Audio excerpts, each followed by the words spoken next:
नमस्कार बच्चों, BA part 2 की गृह विज्ञान की सभी छात्राएं। हमने पिछले चैप्टर में वृद्धि के बारे में पढ़ा था। आज हम पढ़ेंगे विकास। विकास एक सार्वभौमिक प्रक्रिया है जो जन्म से लेकर मृत्यु पर्यंत तक अविराम गति से चलती है। विभिन्न अवस्थाओं में विकास भिन्न भिन्न दर से होता है। जब शिशु के शारीरिक अंगों में वृद्धि होती है तो विकास भी होता है। विकास अमूर्त होता है, जिसको देखा नहीं जा सकता, न ही नापा जा सकता है। इसको अनुभव किया जा सकता है, इसको समझने में समय लगता है। गर्भाधान से लेकर वृद्धावस्था तक होने वाले सभी शारीरिक और मानसिक परिवर्तनों का क्रम समाहित रहता है। अर्थात विकास से केवल शारीरिक वृद्धि में होने वाले परिवर्तनों का ही संकेत नहीं मिलता, बल्कि इसके अंतर्गत सभी शारीरिक, मानसिक, सामाजिक, बौद्धिक, मनोवैज्ञानिक, संवेगात्मक परिवर्तन भी सम्मिलित रहते हैं। बाल्यावस्था में वजन में वृद्धि के कारण हड्डियां, मांसपेशियों के ऊतकों में वृद्धि का होना होता है, जबकि प्रौढ़ावस्था में वजन में वृद्धि वसा के संचय के कारण होती है। विकास का तात्पर्य केवल बढ़ना ही नहीं है, बल्कि उसका तात्पर्य व्यवस्थित और उत्तरोत्तर क्रम में परिवर्तन से है, जो परिपक्वता के लिए आवश्यक होता है।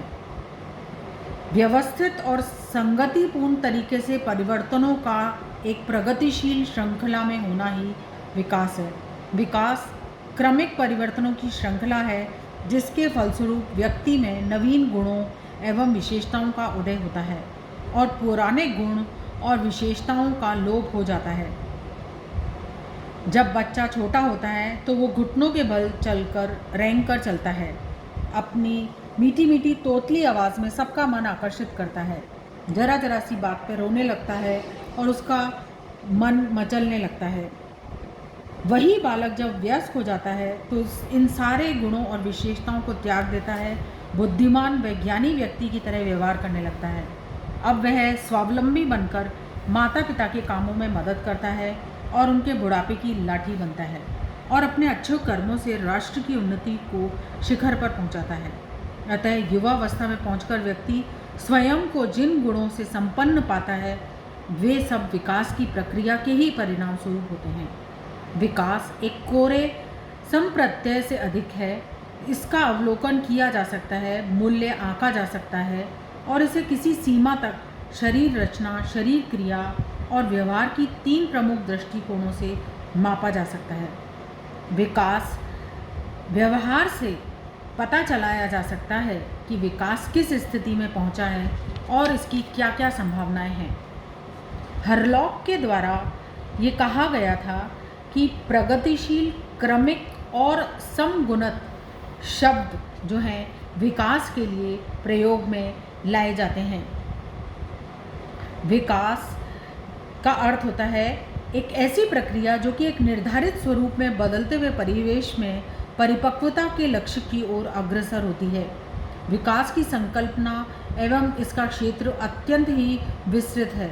मनुष्य में विकास का प्रारंभ पूर्णावस्था से मृत्यु पर्यंत तक सतत रूप से अविराम गति से चलता है। गर्भाधान में निषेचित अंडाणु 10 दिनों के बाद ही उसका विकास प्रारंभ हो जाता है, जो कि मृत्यु पर्यंत तक विकास धीरे धीरे अपनी गति से होता रहता है।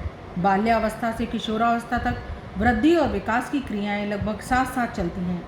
जब शरीर के अंगों में वृद्धि होती है तभी विकास होता है, परंतु परिपक्व अवस्था के बाद वृद्धि की गति रुक जाती है और विकास की गति निरंतर बनी रहती है। इस प्रकार से विकास परिवर्तनों की क्रमिक श्रृंखला है जो व्यक्ति के जीवन पर्यंत तक चलती है। हाँ, विकास की प्रक्रिया में जो शारीरिक परिवर्तन होते हैं, जैसे लंबाई का बढ़ना, वजन का बढ़ना, आकार का बढ़ना, हम देख सकते हैं, परंतु बौद्धिक, मानसिक और संवेगात्मक विकास को हम देख नहीं सकते हैं। हाँ, उनका हम अनुभव कर सकते हैं। धन्यवाद।